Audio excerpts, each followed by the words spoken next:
কোমরে তাজা গ্রেনেড, হাতে M16 আর G3। টিম আন্ডার কভার এখন বাংলাদেশের সীমানা পেরিয়ে মিয়ানমারের অরণ্যে।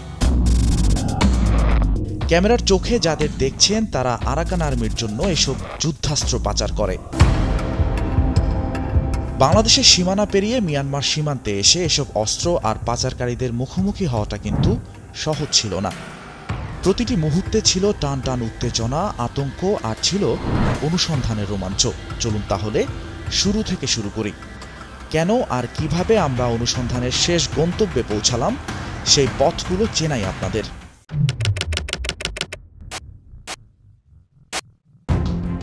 অনুসন্ধানী সাংবাদিকতা অজয়কে জয় করে। সেই নেশা থেকে টিম আন্ডার কভার সিদ্ধান্ত নেয় বাংলাদেশ সীমান্তে আরাকান আর্মির তৎপরতা আর অবস্থান নিয়ে অনুসন্ধান করার।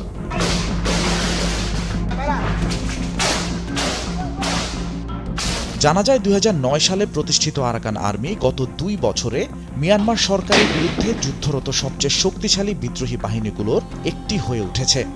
তথ্য বলছে 2023 থেকে 2025 মাত্র 2 বছরে মিয়ানমার জান্তা সরকারকে হটিয়ে বাংলাদেশের সীমান্তবর্তী রাখাইন রাজ্যের প্রায় 271 কিলোমিটার এলাকার নিয়ন্ত্রণ নিয়েছে এই বিদ্রোহী গোষ্ঠী।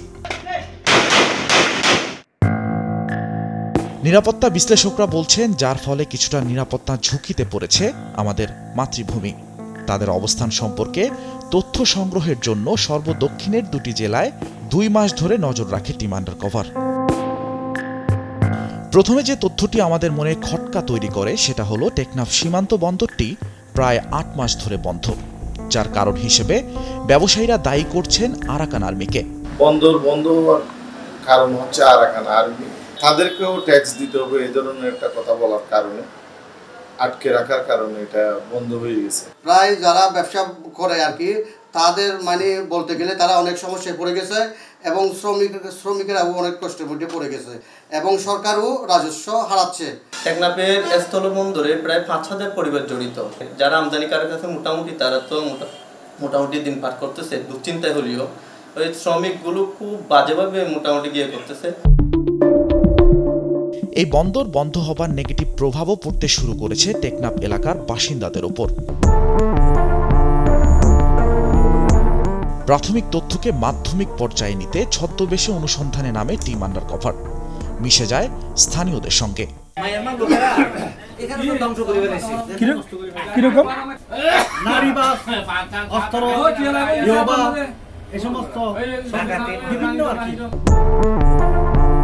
বাসিন্দাদের কথায় উঠে এলো রীতিমতো পিলে চমকে যাওয়ার মতো তথ্য। ঘটনার আরেকটু গভীরে জানার চেষ্টা করলো টিমের সদস্য। অস্ত্র পাই কই আপনাদের?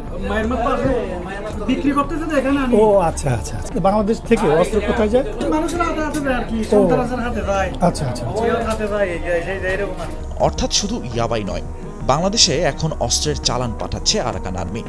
স্থানীয় বাসিন্দাদের কথার সত্যতা মেলে বিজিবির করা কিছু অভিযানে। গত 20 অক্টোবর টেকনাফের নাফ নদীর জলসীমায় অভিযান চালিয়ে 3 জন মিয়ানমারের বাসিন্দাকে আটক করে বিজিবি। তাদের কাছ থেকে উদ্ধার করা হয় 40,000 পিস ইয়াবা।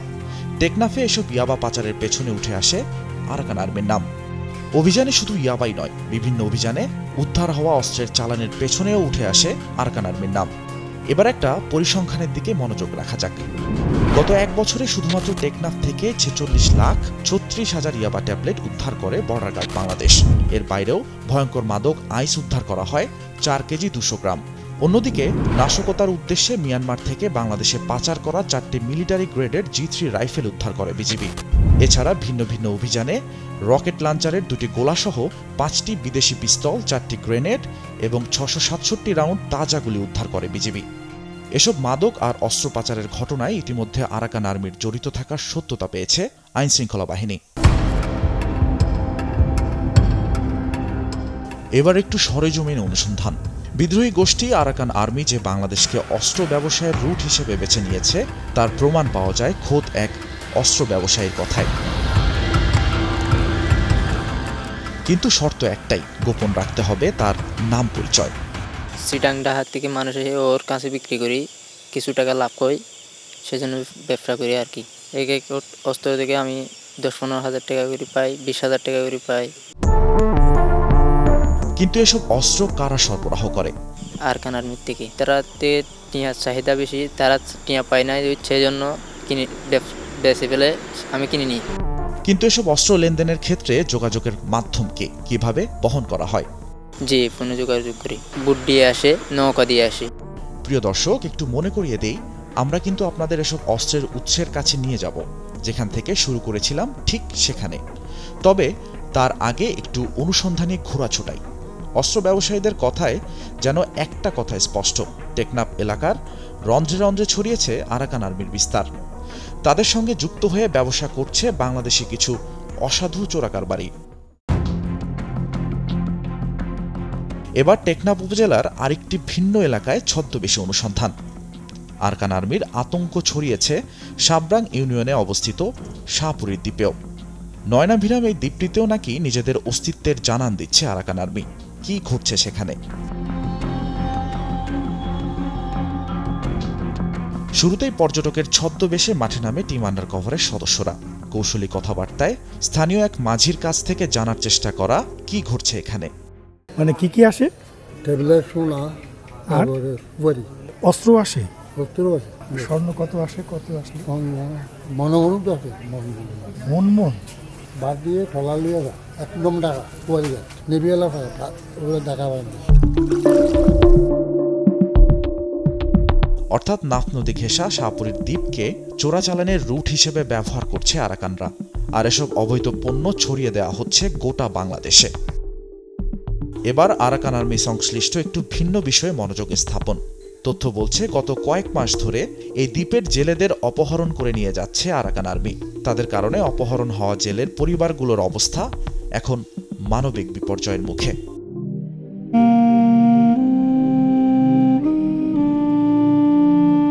আপনার পরিবারের 3 জনকে নিয়ে গেছে? আমার স্বামী আছে, আমার ফুয়া আছে দুয়া, আর অপর ফুয়া আছে দুয়া, বুড়া স্টাফ।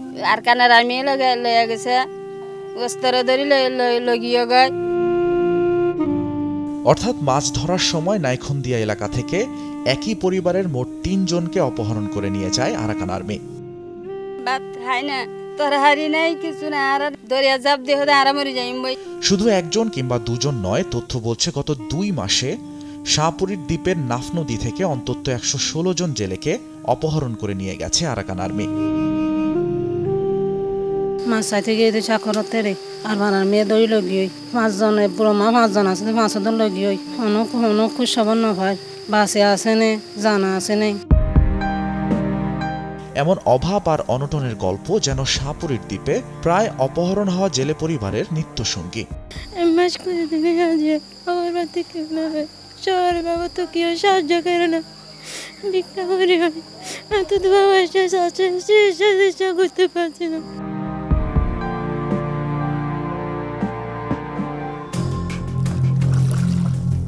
আরাকান আর্মির অপহরণ আতঙ্কে এখন পুরো শাহপুরীর দ্বীপ জুড়েই মাছ ধরা বন্ধ হয়ে যাওয়ার পথে।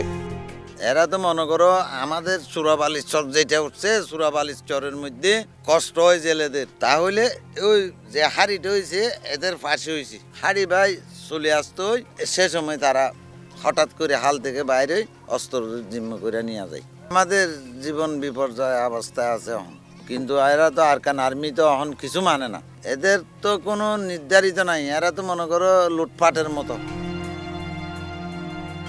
তবে বাংলাদেশের সীমান্তরক্ষী বাহিনী আমাদের সীমান্ত রক্ষায় বদ্ধপরিকর। যে কোনো ধরনের অবৈধ কাজ প্রতিহত করতে তারা সদা প্রস্তুত। এই অঞ্চলের প্রত্যেকটা অপরাধী ইন্টারটুয়াইন, আপনার মাদক পাচার, মানব পাচার এবং নিত্য প্রয়োজনীয় পণ্য সামগ্রীর চোরাচালান, এবং আমাদের যে সীমান্তের ওই পাশে একটা গৃহযুদ্ধ চলছে, একটা নিরাপত্তাহীন পরিস্থিতি বিরাজ করছে পার্শ্ববর্তী রাষ্ট্রে। সো এই নাজুক পরিস্থিতিতে সকল ধরনের অপরাধটাই বেশ কিছু কার্যক্রম সংগঠিত হয়। তো আমরা প্রত্যেকটা অপরাধকেই গুরুত্বের সাথে বিবেচনা করে সেই অপরাধে সংগঠিত হওয়ার স্থান, কাল, পাত্র এবং যেই চক্রগুলো কাজ করে তাদের বিরুদ্ধে আলাদা আলাদাভাবে বিশদ ইনভেস্টিগেট করে আমরা কাজ করছি। সীমান্ত সবসময় দুর্গম এলাকা থাকবেই, ভূমিরূপের বৈচিত্র্য থাকবে, প্রতিকূলতা থাকবে, আবহাওয়ার বিষয় থাকবে, ডিপ্লয়মেন্ট এবং সিকিউরিটি ফোর্সের ইনকনভিনিয়েন্সগুলো থাকবে। আমাদের বাংলাদেশের প্রত্যেকটি দুর্গম অঞ্চলকে যাতে চোরাকারবারীরা ব্যবহার করতে না পারে সে বিষয়ে বিশদভাবে পরিকল্পনা নেওয়া হচ্ছে।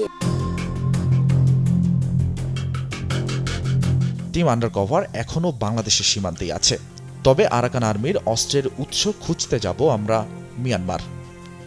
তার আগে একটু বিরতির বিরহ, অপেক্ষা নয় প্রতীক্ষা করুন।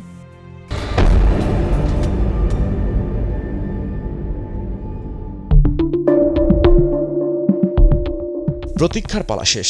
শুরুতে বলেছিলাম দুটি জেলায় 2 মাস ধরে অনুসন্ধানী চোখ রেখেছে টিম আন্ডারকভার।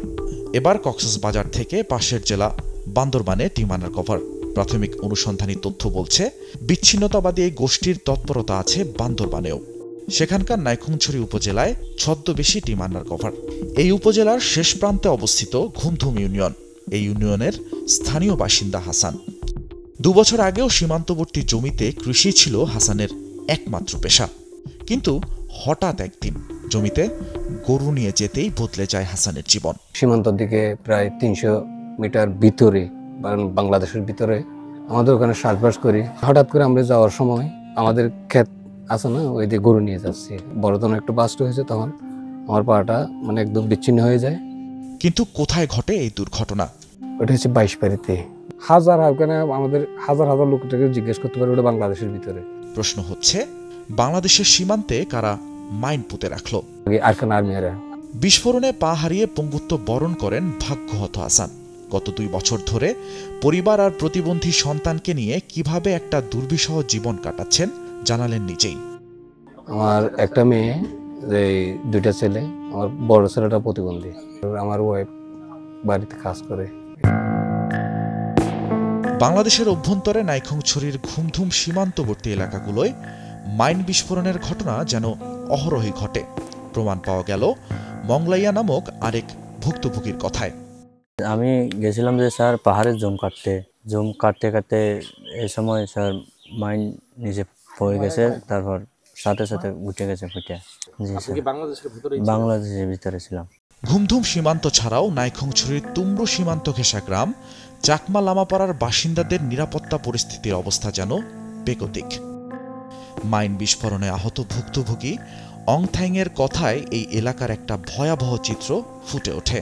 এর আগে তো মানে কি ভালো ছিল, ওই জায়গাতে কোনো মাইন টাইন ছিল না আর কি। খের মানে কি বড় হয়ে গেছে, ওইগুলো কাটার সময় যে পাওয়ার দেওয়ার সঙ্গে সঙ্গে মানে কি মাইন বিস্ফোরণ হয়ে গেছে আর কি। 10-15 মিনিট পরে বুঝতে পারলাম আর কি, মানে পাওয়াটা যে ছিঁড়ে গেছে আর কি। কিন্তু কোথায় ঘটেছে এই বিস্ফোরণ? এখন আমরা যে জায়গা আছি ওইটা তো মানে কি 0 পয়েন্টের মধ্যে একদিকে, আমাদের বোর্ডারের পাশে। এই যে কাঁটাতারে বেড়া দেখা যাচ্ছে এখান থেকে। অর্থাৎ নিজ বাড়ির সামনে চাষবাস করতে গিয়ে মাইন বিস্ফোরণের শিকার হয়ে পা হারান অংথাইং। তার কথায় জানা গেল এই গ্রামে নাকি তার মতো আরও ভুক্তভোগী রয়েছে। তবে এই গ্রামে নাকি শুধু মাইনই একমাত্র আতঙ্কের কারণ নয়, এর বাইরেও রয়েছে অন্য আতঙ্ক।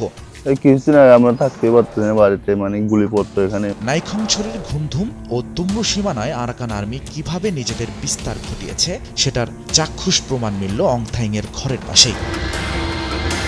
বাংলাদেশের বাড়ি ও চাষকৃত জমির পাশ ঘেঁষেই ক্যাম্প করে তুলেছে আরাকান আর্মি। একটু খুঁজতেই একই গ্রামের সীমানা ঘেঁষে আরাকান আর্মিদের আরও 3টি ক্যাম্পের অবস্থান দেখতে পায় টিম আন্ডারকভার। নিরাপত্তা বিশ্লেষকরা প্রশ্ন তুলছেন বাংলাদেশের সীমান্তে আরাকান আর্মিদের মাইন পুঁতে রাখার বিষয়টি কি বার্তা দেয়? আমাদের সাথে তো মায়ানমারের বা আরাকান আর্মির কোনো বিরোধ হওয়ার কথা নয়, তবে আমাদেরকে সতর্ক হতে হবে। আমাদের যেসব বাহিনী আছে তাদেরকে আমাদের ম্যাক্সিমাম অ্যালার্টে তাদেরকে রাখতে হবে। সবসময়ই কথা রাখে টিম আন্ডারকভার। অনুষ্ঠানের শুরুতে বলেছিলাম কারা কিভাবে কি কারণে আরাকান আর্মিকে অস্ত্র সহায়তা দিচ্ছে তা খুঁজে দেখাবো আপনাদের। এখন সেই সময় এসেছে। মিয়ানমার সীমান্তে অস্ত্র পাচার করে এমন একটি চক্রের সঙ্গে যোগাযোগ করতে সক্ষম হয় টিম আন্ডারকভার। বাংলাদেশের সীমান্ত দিয়ে কি কি অস্ত্র আসছে সেটা জানতে এই চক্রের সঙ্গে নিরবিচ্ছিন্ন যোগাযোগ রাখা শুরু করে টিমের এক সদস্য। প্রথমে ফোনে যোগাযোগ, এরপর বিশ্বাস অর্জন। সাংবাদিকতার পরিচয় দিয়েই চক্রের প্রধানের কাছে যাওয়া হয় দেখা করার অনুমতি। আমি মায়ানমারের ভিতর, আমি যদি চলে আসি তাহলে আপনাকে ফোন দিব, যোগাযোগ করবো আর কি। কৌশল করে অস্ত্র পাচারকারীর সঙ্গে মিয়ানমারে সাক্ষাৎ করতে চাইল টিমের সদস্য।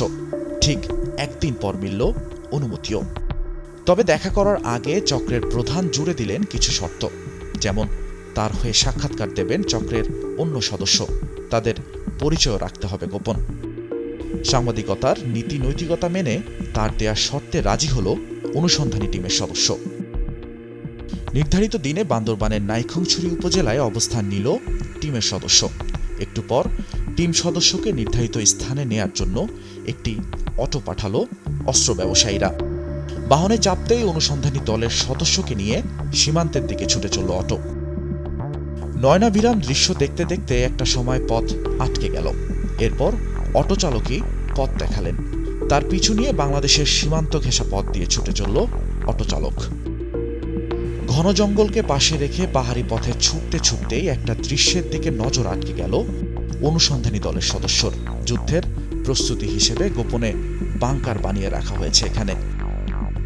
কিছুক্ষণ পর মুঠোফোনের নেটওয়ার্কের বিদায়ের ঘণ্টা বেজে উঠল। প্রায় 1 ঘণ্টা হাঁটার পর বাংলাদেশের সীমান্ত পেরিয়ে মিয়ানমার সীমান্তে ঢুকে পড়ল টিমের সদস্য। এরপর একটা নির্দিষ্ট স্থানে শুরু হলো অপেক্ষা। একটু পর জঙ্গল থেকে বেরিয়ে অস্ত্র নিয়ে হাজির হলো পাচারকারীরা। শুরুতেই অস্ত্র পাচারকারীদের কাছে প্রশ্ন থাকে, আমাদের অবস্থান এখন কোথায়? এটা কি মিয়ানমারের ভেতরে? জি। প্রশ্ন করা হয় কি ধরনের অস্ত্র মূলত তারা বাংলাদেশে পাচার করেন। এবারে M16, এবারে G3, এবারে M1, এবারে M3, এবারে 9M। বাংলাদেশের বর্ডার মাঝে আনি বাংলাদেশের মানুষে কিনে লয়ে যাবে। কিন্তু এসব অস্ত্র ব্যবসায়ের নেপথ্যে কারা? Arakan army. আরাকান মানে আর লো দিয়া করবে। প্রশ্ন থাকে কেন আরাকান আর্মির হয়ে অস্ত্র পাচারের পথ বেছে নিয়েছেন। যদি ইনু আনিলে আর বেশি জুলুম করে আর ফ্যামিলিরে জুলুম করে তার পাশে বাধ্য হয়ে আর আনি দি। প্রশ্ন ওঠে এসব অস্ত্রের ব্যবহার আসলে কোথায় হয়? আরাকান আর্মি গান দিয়ে না এটা মারামারি করে আবার। এগুলি কোন সীমান্ত দিয়ে আপনারা পাচার করছেন? 40-41 ওই দিক দিয়ে পাচার করেন। এটা কি পায়ে হেঁটে হাঁটা পথে নাকি পানি পথে? পানির পথে। পানিও লক পাই আড়িয়ে মুড়া আড়িয়ে পানি দিলে দিদি। এবার একটু এই অস্ত্রগুলো সম্পর্কে ধারণা নেওয়া যাক। এই অস্ত্র ব্যবসায়ীদের দাবি অনুযায়ী বাংলাদেশে যেসব অস্ত্র পাচার করা হচ্ছে তার মধ্যে M16 ছাড়াও G3, M1 ও M3 ভার্সন অন্যতম। M16 মূলত যুদ্ধাস্ত্র। বিভিন্ন দেশের সেনাবাহিনীতে ব্যবহার হওয়া সবচেয়ে বহুল অস্ত্রগুলোর মধ্যে একটি। এর দূরপাল্লা ও গতি AK-47-এর চেয়েও বেশি। পাহাড় থেকে শুরু করে সমতল সর্বক্ষেত্রে এই অস্ত্র ব্যবহারের সুখ্যাতি রয়েছে। এদিকে G3 নামক সেমি অটোমেটিক রাইফেলটির প্রধান উৎপাদক দেশ জার্মানি হলেও এর বাইরে আরও 14টি দেশ এই অস্ত্র তৈরি করে। দ্বিতীয় বিশ্বযুদ্ধে এই অস্ত্রের বহুল ব্যবহার লক্ষ্য করার মতো। M1 অস্ত্রটি সেমি অটোমেটিক ঘরানার। এই অস্ত্রটিও বিভিন্ন সেনাবাহিনীতে বহুল ব্যবহৃত। ইতিমধ্যে কয়েকটি যুদ্ধেও এই অস্ত্র ব্যবহার করার প্রমাণ মেলে।